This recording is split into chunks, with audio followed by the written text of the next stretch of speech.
আজ আমি বানাবো মুড়ি ঘন্ট। তো প্রথমেই মাছের মাথাগুলোকে ভালো করে নুন হলুদ দিয়ে তেলে ভেজে নিয়ে একটা প্লেটের মধ্যে তুলে নিলাম।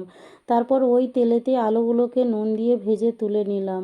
তারপর ওই তেলেতেই 3টে তেজপাতা, গোটা জিরে, কেটে রাখা পেঁয়াজ দিয়ে পেঁয়াজটাকে কিছুক্ষণ ভেজে নিলাম। তারপর পেঁয়াজের মধ্যে কেটে রাখা কাঁচা লঙ্কা, আদা বাটা, রসুন বাটা, কেটে রাখা টমেটো দিয়ে দিলাম। তারপর স্বাদ মতো নুন দিয়ে হলুদ গুঁড়ো 1 চামচ, লঙ্কা গুঁড়ো 1 চামচ, ধনে গুঁড়ো 1 চামচ, জিরে গুঁড়ো 1 চামচ দিয়ে কিছুটা জল দিয়ে দিলাম।